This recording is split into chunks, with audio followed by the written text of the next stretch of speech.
राजा जियान, जो जादू टोने में अच्छा है, ने वास्तव में अपने लिए मरे हुए लोगों को बनाने के लिए गू कीड़े को जीवित लोगों में डाल दिया।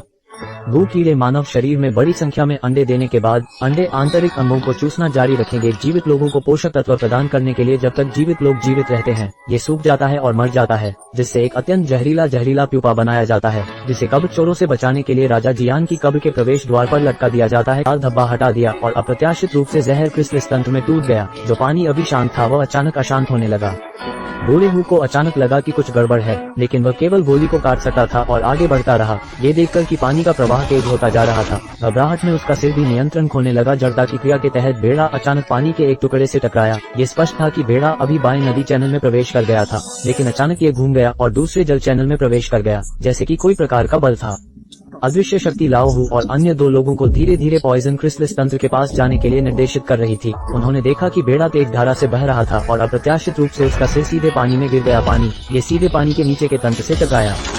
उन्होंने देखा कि दूसरे छोर पर जहरीली क्रिस्टलिस से जुड़ी बेल तुरंत टूट गई और दीवार पर पत्थर की दरारों के साथ सिकुड़ने लगी। हालांकि नाव पर मौजूद 3 लोग अभी अभी हिले थे सदमे से गहरे समुद्र में, लेकिन उन्होंने ध्यान नहीं दिया कि अभी पानी के नीचे क्या हुआ था। उन्होंने अचानक उसके सिर के शीर्ष पर देखा। उसे पता चला कि अनगिनत पत्थर के प्यूपा उल्टे लगे। यह बहुत अजीब है। उसने जल्दी से चाकू से एक टुकड़ा निकाला और करीब से देखा। तभी उसे पता चला कि उसके सामने के पत्थर के प्यूपा वास्तव में जीवित लोगों से बने थे। जियान ने जीवित लोगों से प्यूपा बनाया और उसके अंदर कुछ कीड़े डाल दिए। वह क्या चाहता था? जब वे तीनों सोच रहे थे कि मानव प्यूपा का कार्य क्या है, तो रतन अंग जो अभी अभी सक्रिय हुए थे सामूहिक रूप से टूटने लगे। रतन के साथ उनके सिर पर लटके हुए पत्थर के प्यूपा एक के बाद एक पानी में गिरने लगे। खतरे को देखते हुए रूबी और अन्य लोगों ने भागने की तैयारी के लिए जल्दी से अपनी नावों को चलाया, लेकिन कौन जानता था कि उन्होंने अभी भी जहरीले प्यूपा के खतरे को कम करके आंका था। जैसे ही जहरीला प्यूपा पानी के संपर्क में आया, तुरंत ही बड़ी संख्या में बुलबुले दिखने लगे जो हजारों वर्षों से सो रहे थे। वे भी धीरे धीरे जागने लगे। अंडे जल्दी से अनगिनत जल मकड़ियों में तब्दील हो गए और पानी की सतह तुरंत उनसे ढक गई। ओल्ड हू ने इस दृश्य को देखा और जल मकड़ियों से भयभीत हो गए। लेकिन जल मकड़ियां उड़ नहीं सकती। ये कुछ समय के लिए ठीक होना चाहिए। कौन जानता है कि हुबेई ने भी अपने निर्णय में गलती की है। उसने देखा कि पानी की मकड़ी मधुमक्खियों के झुंड अचानक पानी से बाहर निकल रहे थे और उन तीनों पर हमला करना शुरू कर दिया था। पैतृक हीरे की छतरी को खोलने के लिए दृष्टि और तेज हाथों ने तभी हमलों की पहली लहर को रोक दिया। ये देखकर कि पानी की मकड़ियां उन पर एक के बाद एक हमला कर रही थी, उन्होंने उनके साथ युद्ध शुरू कर दिया। उन्होंने सोचा कि जब तक वे नाव पर खड़े रहेंगे और पानी में नहीं गिरेंगे, तब तक हर कोई ठीक रहेगा।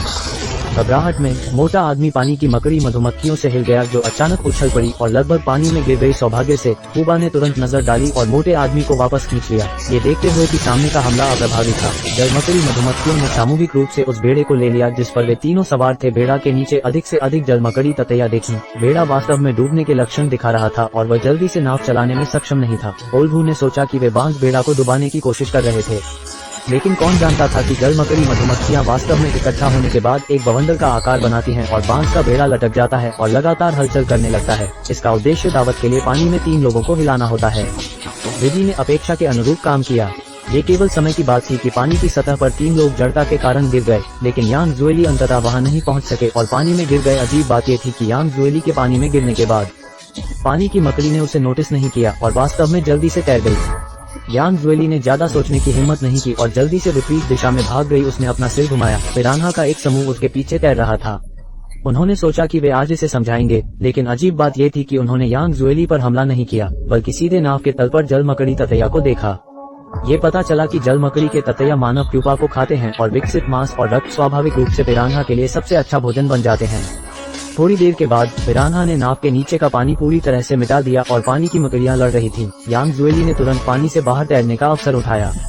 अप्रत्याशित रूप से वे तीनों नाव को किनारे तक ले जाने ही वाले थे कि पानी में पिरान्हा ने उनका पीछा किया। ऐसा लग रहा था कि यह भरा नहीं है और नाव को ठीक करने वाले रतन को काटने लगा। मैंने देखा कि पिरान्हा ने नाव को बांधने वाली लताओं को एक एक करके काट लिया। भेड़ा बहुत देर तक टिक नहीं सका। वे तीनों केवल तेजी से किनारे की ओर बढ़ सके, लेकिन पिरान्हा पकड़ने ही वाला था। हताशा में यांग जुएली ने जल्दी से हीरे का ताला निकाला और उसे सीधे एक पत्थर से जोड़ दिया किनारे पर। उन तीनों ने मिलकर नाव को तेजी से किनारे तक खींचने का काम किया। जब नाव टूटने ही वाली थी, तो आखिरकार उन्होंने बिना किसी खतरे के इसे किनारे